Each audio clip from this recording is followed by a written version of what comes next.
Brian Christiansen is a senior portfolio manager at Sands Capital, a US-based, active, long-term growth investor. The growth drivers in the emerging markets are changing, and Brian will unpack what he expects to be the opportunities of tomorrow.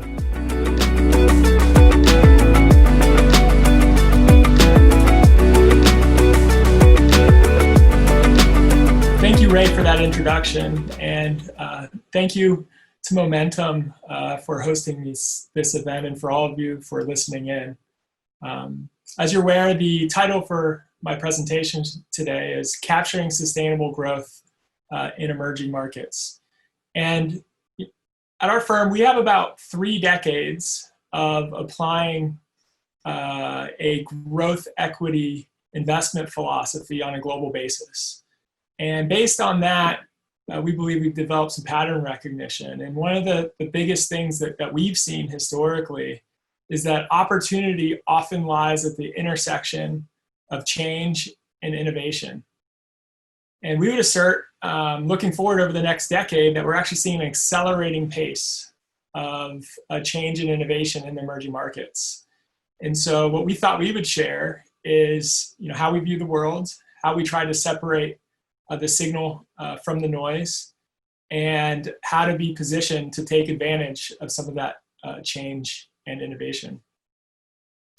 So first, from a housekeeping perspective, this is a standard disclosure slide that you've probably seen many times. We also try to keep things very simple. This is one of the reasons why we show up to work every day. We're here at Sands Capital to enhance the wealth of our clients with prudence over time. And we do that by taking a very long-term approach and strive to deliver attractive, absolute, and relative returns over a rolling 5-year period.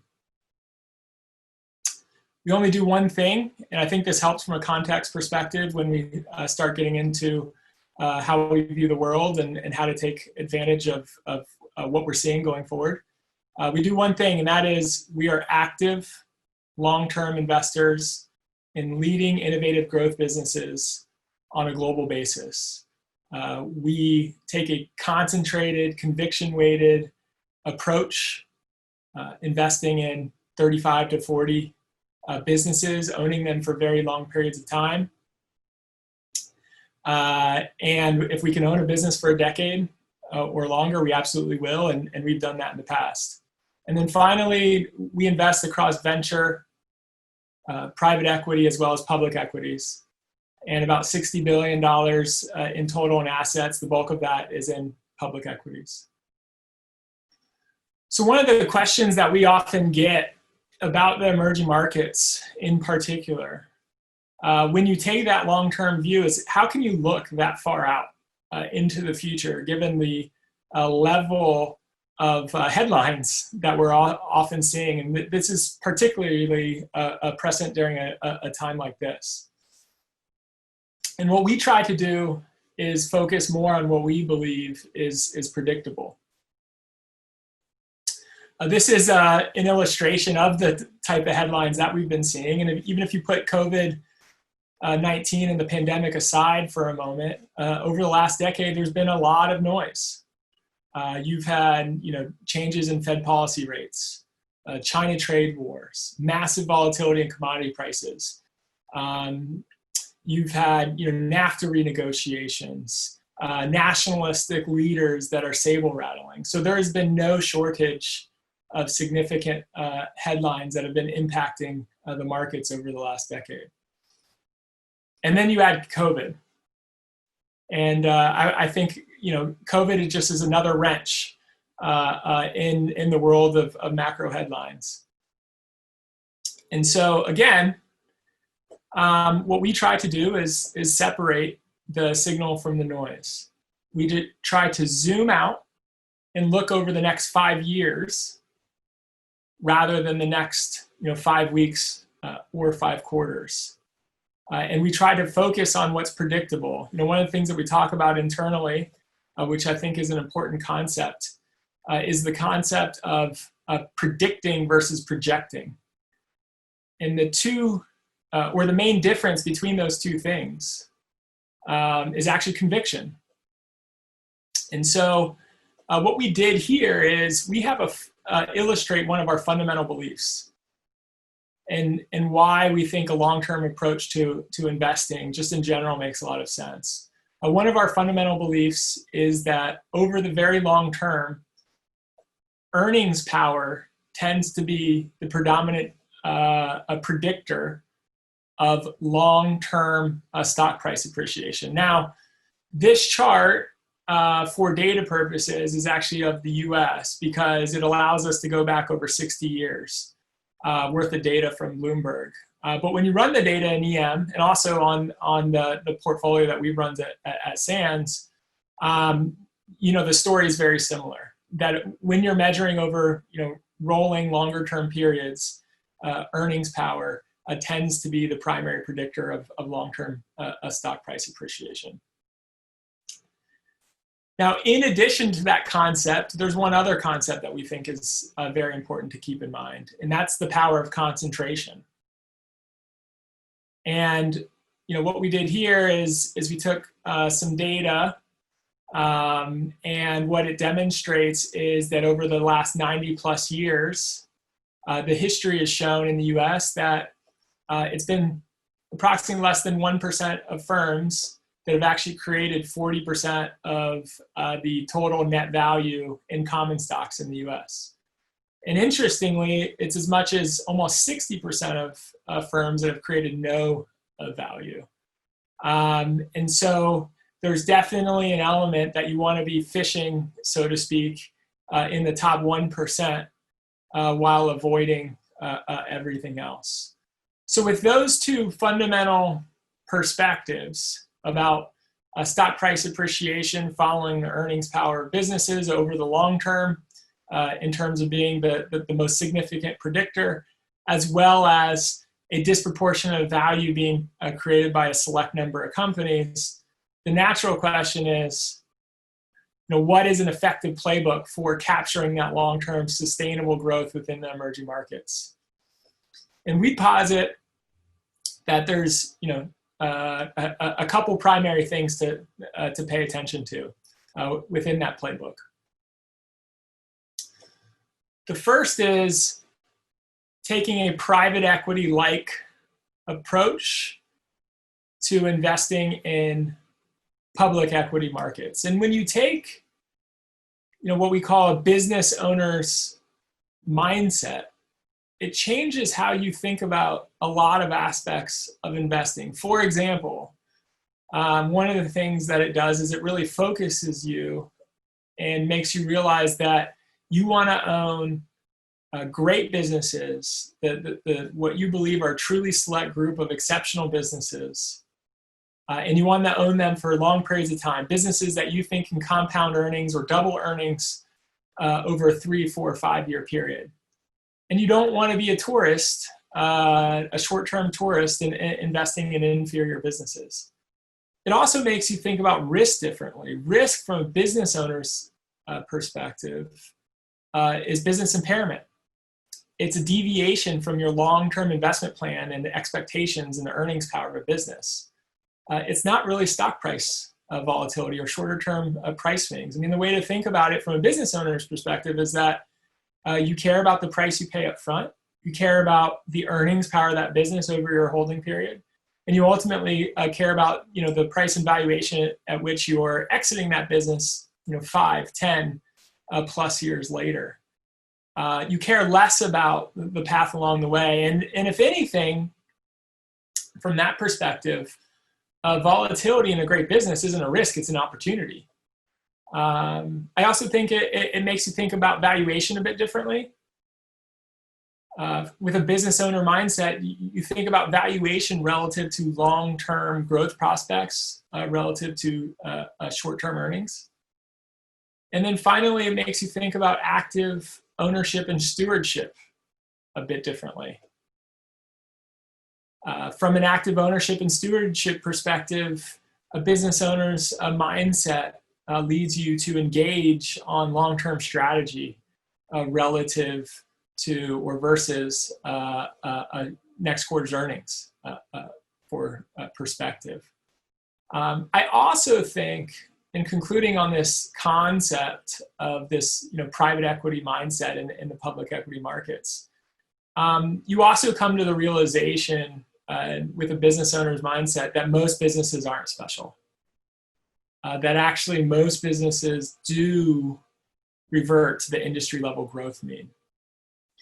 And so the natural question is, how do you find those businesses that can, grow for much longer and for much faster than the market anticipates, defy the laws of mean reversion, or essentially identify that select group of exceptional businesses that you do think can double their earnings over the next 3, 4, 5 years. And that leads to, the next concept or part of the playbook, which is, seek to buy the few and buy the very best. And with that sort of a philosophy of a business owner mindset and a desire to own, truly exceptional businesses, you need some guideposts for how to identify those businesses. And our experience has shown, particularly if you focus on businesses with leadership, significant competitive advantages, great management teams, and the ability to withstand crisis with a financial strength, as well as have the wherewithal to actually invest to thrive on the other side of a crisis. Businesses with those characteristics tend to lead and drive and support that first criteria, which is sustainable above average earnings growth. And businesses that have number one of that growth, but not those other characteristics, we're far less interested, because that's more akin to momentum, and those are the types of businesses that may be able to demonstrate a bit of above average growth for a period of time, but quickly mean revert, which is far less interesting. We think in terms of capturing that long-term sustainable growth in emerging markets. So one of the things that we also tried to illustrate here are some examples of where we're able to identify variant perspective or the concepts behind them. On the left, one of the things that we demonstrated or tried to illustrate here is this idea that the market, because most businesses do mean revert, and the market tends to think very linearly. It's not very good at thinking through exponential growth opportunities. When you do find that select business that does have an exponential growth opportunity, it can create a significant variation between your bottom-up view and the way the market or consensus is thinking about it. And that difference, if you are able to predict with conviction and be right most of the time for most of your companies with that type of business model, that can lead to outsized investment performance. Many of these types of businesses on the left that exhibit exponential growth, they're often your technology-enabled businesses. They're often asset light. Maybe they have a viral component. They've crossed that chasm, so to speak, or hitting an inflection point. They could be, again, technology businesses, biotechnology businesses, driven by intellectual property, significant innovation.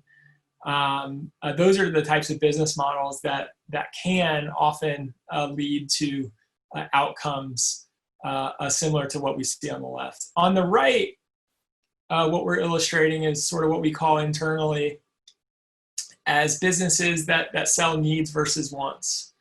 They're often at choke points within a particular industry, or are, as the analogy would suggest, they are not just consumer preferences, but they're daily needs. And those types of businesses with strong brand, or maybe they have route density or distribution advantages, they're often resilient regardless of the economic backdrop. And again, they may not be exponential in growth, but they sort of defy the fade that the market often expects in terms of mean reversion, which is another opportunity. And what we try to do is be best in class in balancing these two concepts between finding those truly innovative businesses with exponential growth opportunities, but also those businesses that can defy the fade and grow for much longer than people anticipate because they deliver a need over a want.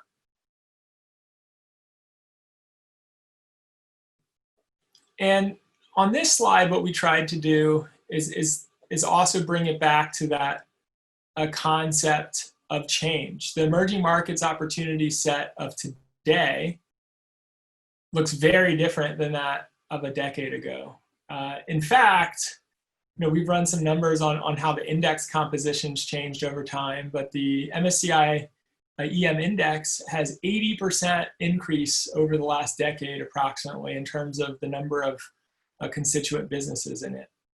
What we call sort of new EM versus old EM, new EM being consumer-oriented businesses, technology, healthcare, et cetera. Older EM being financial-oriented businesses or large banks, materials, commodities. New EM now represents double the overall composition of the index versus it did a decade ago, and is now represents more than a majority of the index. And there's been a significant net increase in innovation and IPOs, inclusion of China A shares. So it's been an incredibly fertile ground. And if you think about the 1990s, there was a significant export-driven model that drove EM. You also had the commodity super cycle driven by intense demand for hard infrastructure inputs from China. That was a rising tide lifts most boats as well. And then, in the 2010s, we had a consumer-driven cycle with the expansion of the middle class in emerging markets, and going forward, we think in select countries and select industries, it's really this pace of change and innovation that is the big new opportunity going forward. And what we try to do is dedicate ourselves to understand where change is happening, what companies are sort of at the intersection of that change that can drive it and create their own future. And a couple areas, this isn't an exhaustive list, but a couple of the types of areas where we're finding those change and innovation intersecting, we try to illustrate on this page. And so you see in the upper left-hand corner, China biotechnology. Literally a decade ago, this wasn't an investable opportunity set. We've seen a significant increase in the size of this opportunity set already over the past decade, and we expect a continued increase going forward. So essentially, China is already the largest domestic pharmaceutical market globally and one of the fastest growing, given that on a per capita GDP basis, spending is still quite low, but the unmet medical need is still exceptionally high. So they're in an investment phase. They're also entering and have been going through a regulatory reform phase, which has increased policy support for innovative companies in the biotechnology sector. So all of that combined with entrepreneurial talent, plus capital flows, plus that policy support, has created a new crop of innovative biotechnology companies. So two examples we had listed included Beijing and Chimed, companies with differentiated drug assets and pipelines, validation from multinational partners, world-class management teams, and chief scientific officers. That new crop of businesses is only expanding and is really trying to meet that unmet medical need in areas such as chronic diseases and oncology, just to name two. And then you have other companies, we listed two other companies here, TigerMed and WuXi Biologics. these are sort of the picks and shovels to the overall biotechnology industry in China. TigerMed being an outsourcer for clinical trials, a Wuxi for actually the manufacturing of biologic drugs, as there's an increased shift towards outsourcing both clinical trial management as well as biotechnology manufacturing. Two shifts that are earlier in their phase in China, but are following a similar path to what we've seen actually on a multinational basis. Another example that what we call is early e-commerce and cloud computing. So, folks are, often are already aware of, an Alibaba or a Tencent. Tencent's business model has some analogies as a social media leader to a Facebook, but they also have a significant gaming franchise. Alibaba, has some similarities to an Amazon, but, focused on China. But what we think is often less understood is how early the cloud compute opportunity is within the emerging markets. So going forward, a company like Amazon, we expect about half of the sum of the parts is related to AWS and their cloud computing business. Well, Alibaba actually has about, a similar, majority market share position that Amazon has with AWS in the US, Alibaba has in China. Tencent has a similar position as Microsoft Azure has as the number 2 in essentially an emerging duopoly in cloud computing. And cloud computing is at about half of the penetration of server workloads in emerging markets than it is in developed markets. So we're very early on in that penetration cycle in a very big opportunity. And what is one of the most attractive business models that we view on a global basis. Another example is e-commerce itself, but in geographies where the penetration remains very, very early. So e-commerce penetration in places such as developed markets tends to be in the 15 to 20% range. It's also 20% plus in places like China and Korea. But in regions such as Latin America and Southeast Asia, e-commerce penetration is still in the single digits. So there's an opportunity for that penetration to 3 to 4x just to get to where the developed markets are, or where markets like Korea and China are. And there's leaders there in those respective geographies, including companies like Mercado Libre, which is the e-commerce leader across Latin America, as well as C Limited, which is the online gaming leader in Southeast Asia, as well as the online e-commerce leader. So that's a big area of opportunity that we see over the next decade at that intersection of change in compute with cloud computing, as well as how folks are actually buying products, shifting from offline to online. Very quickly, 2 other areas that we see include, financial penetration.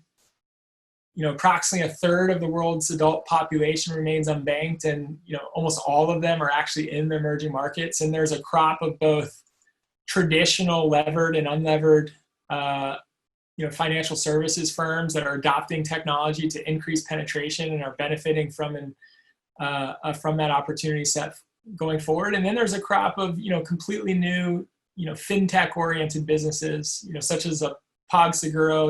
It's a lot like the Square. But of Brazil, where they have a disruptive business model, taking a technology-first approach and were designed from the ground up as a fintech business.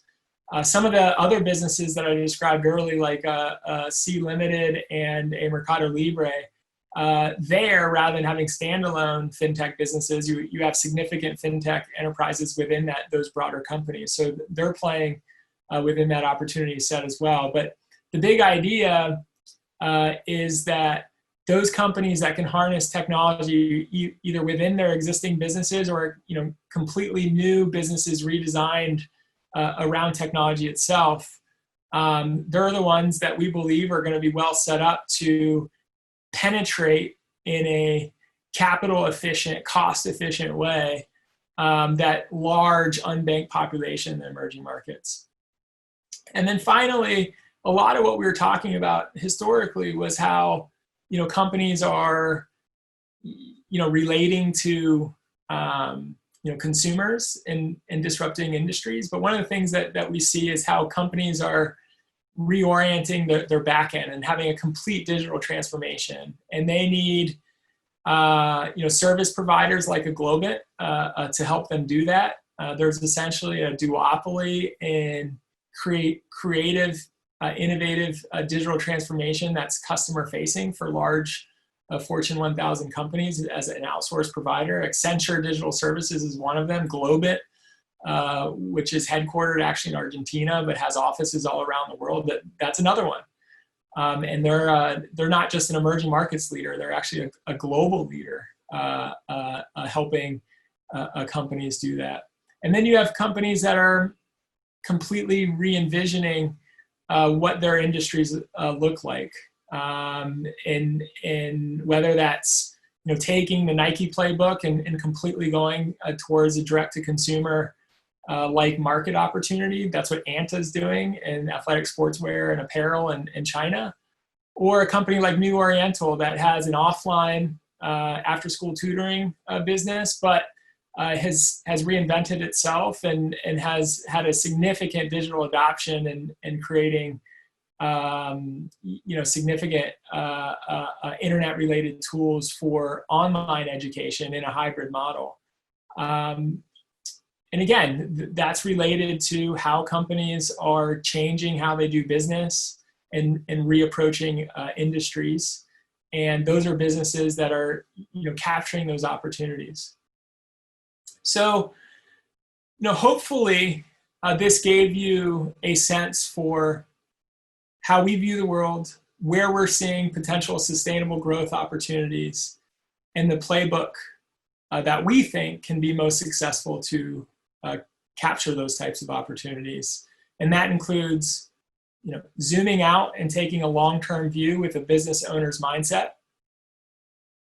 anticipating where structural change is happening, driven by innovation or changes in consumer behaviors, and then concentrating on those businesses that you believe can double or compound their earnings over the next 3, 4, 5, or decade-long period. Buy the few and buy the very best. And with that sort of playbook, we think it's a very effective potential strategy for, again, capturing long-term sustainable growth in emerging markets. So thank you again for everyone for listening in. We certainly appreciate it. Thank you, Momentum, for hosting this event. And next time, I really look forward to seeing many of you in person.